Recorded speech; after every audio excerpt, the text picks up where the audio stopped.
Muito boa tarde, pessoal. Boa tarde. No dia de hoje, nós vamos dar continuidade com as nossas atividades, as aulas de Química. E o tema que trago para vocês é tabela periódica. Vamos abordar sobre periodicidade em Química. Quando se fala de tabela periódica e periodicidade química nos dias de hoje, percebe-se que a maioria dos elementos que apresentam configurações semelhantes na camada de valência apresentam propriedades e características muito parecidas. Então, anteriormente, foi necessário que os cientistas pensassem numa forma de organizar os elementos de acordo com essas características, estas propriedades, dentre os quais muitos senhores, como esses que eu apresento aqui, foram precursores no que tange a organizar os elementos numa tabela. Realce para Dmitry Ivanovich Mendeleev, que vocês também já o conhecem. Mas esse cara, de nome John Doberin, ele propôs a primeira lei para organizar os 9 elementos com base na sua lei das triades. Só que, na altura, existia mais de 9 elementos, então a lei de Doberin não foi suficiente para organizar todos os elementos que se conheciam. Então, houve a necessidade de surgir outras teorias, outras leis que pudessem organizar os mais de 63 elementos que se conheciam na altura. Foi assim que aparece esse segundo cara, John Newlands, o cara que é um músico que inventou a nota musical, não é? Que tem a ver com a lei das oitavas. Por fim, surge esse cara, Dmitry Ivanovich Mendeleev, que organizou os elementos com base nas suas massas atômicas. O realce é que Lothar Meyer, em 1869, tanto como Mendeleev, proporam a mesma lei, organizar os elementos com base nas suas massas. Felizmente, Mendeleev, por ter publicado nas revistas mais conceituadas, teve a graça, da sua lei for publicada. E no dia de hoje, nós conhecemos ele como o pai da tabela periódica. Mas a lei que usamos hoje da tabela periódica não é baseada nas massas atômicas, não, mas sim nos seus respectivos números atômicos. E essa lei, que é chamada lei periódica, foi proposta por esse cara, de nome Moseley. Quando se fala de propriedades periódicas, ou periodicidade química, tem a ver com a ocorrência das propriedades químicas dos elementos em intervalos regulares, não é? E a lei periódica vai ser aquela que vai descrever essas propriedades ou a variação dessas propriedades baseando na sequência dos seus respectivos números atômicos.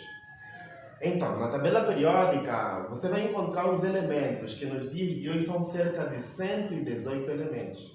Esses elementos apresentam diversas classificações, no qual uma das classificações começa a mencionar, olha, elemento natural ou elemento artificial. Quando é que um elemento dá-se como natural? Bem, o último elemento mais pesado natural é o urânio, cuja massa atômica é de 92, cujo número atômico é de 92. Então, sempre que estivermos perante um elemento cujo número atômico é inferior a 92, diz que esse elemento é natural. Se for superior a 92, diz que esse elemento é artificial. A mesma designação também é válida para dizer se o elemento é cisurânico ou transurânico. Quando é que um elemento é cisurânico?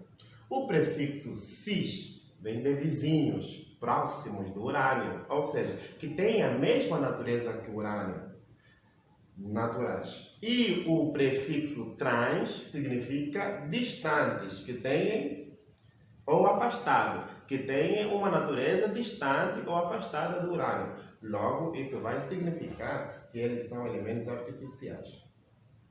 Ainda em relação à classificação, os elementos eles podem ser classificados em elementos representativos ou elementos de transição. Um elemento vai ser representativo se, ao realizarmos a configuração eletrônica, o último subnível mais energético for S ou P. Então, sempre que a configuração eletrônica de um elemento termina em S ou P, esse elemento diz-se como representativo. Se terminar em D ou F, o elemento recebe a designação de elemento de transição. Outra classificação que podemos apresentar os elementos é mencioná-los em metais, não metais, que os não metais podem envolver também os gases nobres, não é? Semimetais. E no final podemos dar uma outra classificação de hidrogênio, que é uma classificação simplesmente para um único elemento, que é o próprio hidrogênio. Ainda eles podem ser classificados em função da configuração do subnível mais energético. Configuração eletrônica terminou em S, então diz-se elemento do bloco S. Configuração eletrônica terminou em P, elemento do bloco P. Se terminar em F, elemento do bloco F. Hoje em dia, a tabela periódica, tal como concebida, ela tem as linhas verticais e as linhas horizontais. Sempre que tivermos que mencionar as linhas horizontais, estamos referindo-nos aos períodos. Nesse caso, se quisermos determinar um período de um dado átomo, basta conhecer o nível energético maior de todos eles. O maior nível de energia vai corresponder ao período. Bem, vamos tentar visualizar. Eu tenho um átomo cuja configuração eletrônica é 1s2, 2s2, 2p6. O nível energético maior é 2, porque ele mencionou 1, 2, 2. 2 é o maior nível de energético. Logo, este átomo encontra-se no segundo período. Um outro caso. 1s2, 2s2, 2p6, 3s2, 3p6, 4s2 e 3d10. Pese embora o subnível mais energético é 3d10, mas nós encontramos 4s2. Logo, significa dizer que o nível maior de energia é 4. Então, o elemento encontra-se no quarto período. Depois, eu faço uma outra videoaula para exercitar de tal forma que vocês possam perceber melhor. Quando se fala das linhas verticais, nós estamos a falar de famílias ou grupos. E para determinar um grupo vai depender do subnível mais energético. Terminou em S, então representamos GS, que vai ser igual a X. Quem é X? X representa o número de eletrões existente no último nível. Então, se no último nível tem 2 eletrões, então o grupo vai ser 2. Se tiver apenas 1, o grupo vai ser 1. No caso de terminar em orbital P, teremos GP. Nós temos que adicionar 10 mais X para determinar o grupo, onde X ainda representa-se ou representa o número de eletrões existentes na última camada. Para a orbital D, o grupo vai ser igual a 2 mais XD. Quem é XD? Diferentemente de X, que é eletrões na última camada, o XD representa eletrões no subnível D. Então, sempre que uma configuração eletrônica termina em D, temos que somar 2 mais o número de eletrões existentes no subnível D. Será o grupo deste mesmo elemento. Agora, em relação aos elementos que terminam com o bloco F, todos eles são considerados elementos do terceiro grupo. Então, não se determina. Continuando, não é? Aqui apresento uma tabela onde faz menção das famílias dos elementos representativos. Quantas famílias representativas existem? Existem 8, começando os do bloco S, que é o grupo 1 e o grupo 2, e o do bloco P, que começa no grupo 13 e termina no grupo 18. Tem os metais alcalinos, como destaque, tem os halogênios, os calcogênios e, por final, os gases nobres. São os grupos, não é? Que, por sinal, são os grupos mais famosos, não é?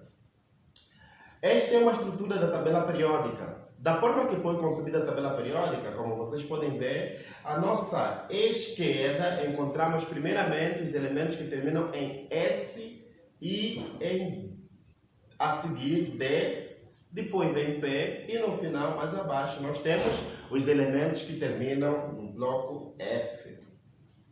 Aqui apresento uma estrutura mais ou menos para a classificação dos elementos na tabela periódica. Sempre que tivermos uma tabela periódica, os elementos à esquerda são metais, enquanto que os elementos à direita são os não metais. E entre os metais e não metais, nós encontramos os semimetais, ok?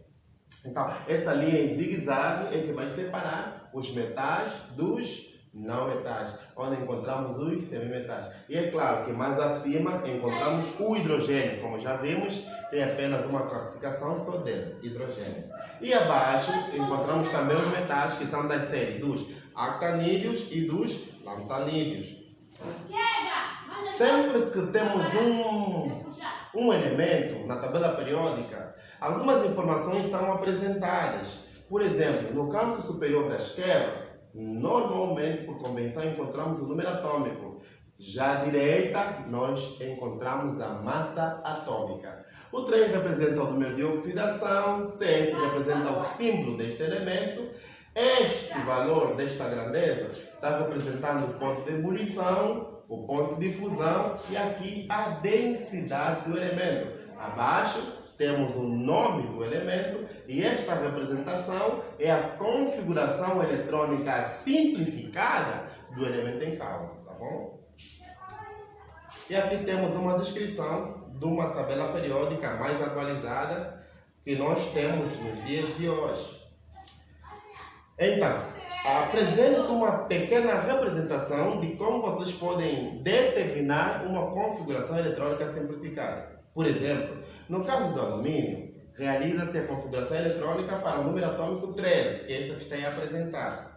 Então, vamos até o último P6, que é o 2P6. Então, sempre que terminamos em P6, significa dizer que temos uma configuração eletrônica de um gás nobre. Então, a configuração do gás nobre aqui terminaria em 2P6. Qual é o gás nobre que termina em 2P6? É o neon.